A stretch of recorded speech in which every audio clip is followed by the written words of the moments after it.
Welcome to the fascinating world of budget airlines, a realm where flying is no longer a luxury, but an affordable reality. Today, we're going to uncover the secrets behind these airlines' ability to offer incredibly low fares. So, buckle up and get ready for an insightful journey into the skies of budget air travel. Imagine being able to fly across Europe for less than the cost of a restaurant meal.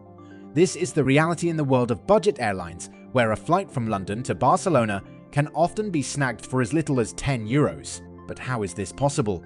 How do airlines like Ryanair and EasyJet manage to slash prices so drastically and still stay afloat? The story begins with the concept of cost-cutting, but it's more sophisticated than just trimming a few expenses. Budget airlines have turned the traditional airline business model on its head, redefining what it means to fly. Let's start with the aircraft themselves. When you board a budget airline, you're likely stepping onto a plane that's part of a large, uniform fleet. These airlines often strike deals to purchase aircraft in bulk, securing massive discounts.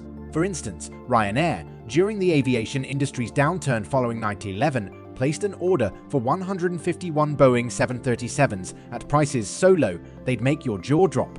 These bulk purchases, coupled with a preference for newer, more fuel-efficient models, form the backbone of their cost-saving strategies. But it's not just about buying planes cheaply.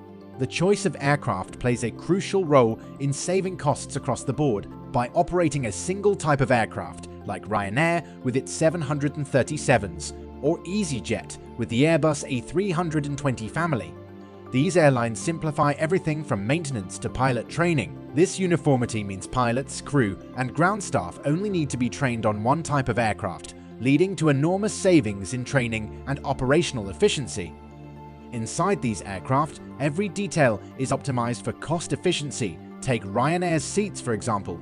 They don't recline, not to irritate you, but to reduce maintenance costs and the initial purchase price. Even the lack of seatback pockets plays a role, shortening cleaning times and speeding up the turnaround. Speaking of the crew, the flight attendants you see on budget airlines are often at the early stages of their careers, drawing lower salaries and undergoing minimal hospitality training. This isn't to skimp on safety. They're well trained in that regard, but rather to reduce costs in areas deemed less critical. And these crew members aren't just there to assist you during the flight. They often take on multiple roles, including ticket checking and cabin cleaning, eliminating the need for extra ground staff. Now, let's talk about in-flight services.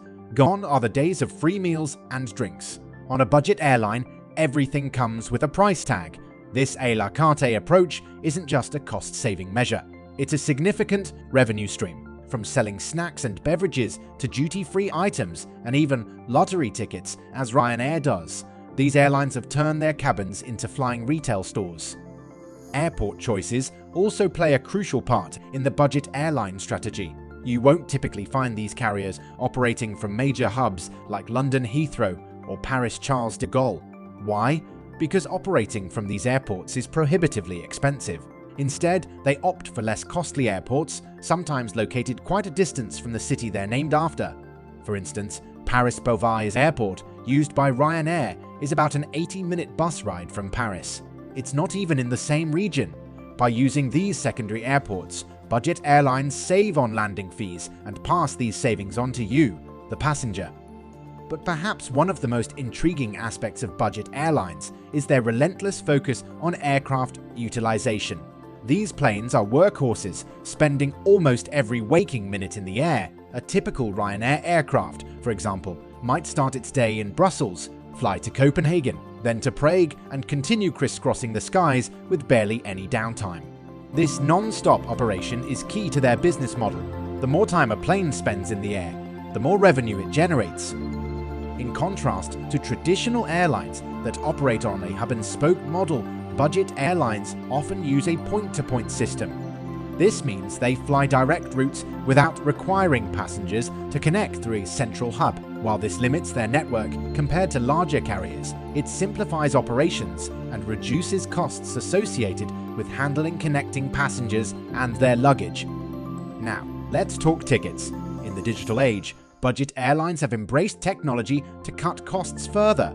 Automated check-ins, charges for printed boarding passes, and lean, machine-operated processes at airports significantly reduce the need for human staff. Ryanair, for example, charges a hefty fee if you forget to print your boarding pass at home. But it's not all about cutting corners. Efficiency is the name of the game. By foregoing jetways, which are costly to rent, budget airlines use steps and have passengers walk across the tarmac or take a bus to the plane. This might seem like a small detail, but in the world of aviation, every penny counts.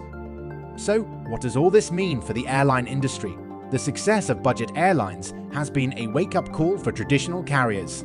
As the saying goes, necessity is the mother of invention, and in this case, the necessity to compete with low-cost carriers has sparked innovation across the industry. But the journey hasn't been smooth sailing for everyone. While budget airlines like EasyJet and Ryanair boast impressive profit margins, traditional airlines often struggle to adapt to this new landscape. They're burdened by legacy costs, labor agreements, and less flexible operational structures. In an attempt to capture a slice of the budget market, some have even launched their own low-cost subsidiaries, like Air France's Transavia or Lufthansa's Eurowings. However, replicating the budget model within a traditional airline framework has proven challenging. As we've seen, the rise of budget airlines isn't just a story of cost-cutting. It's a tale of innovative business strategies, relentless focus on efficiency, and a willingness to challenge the status quo.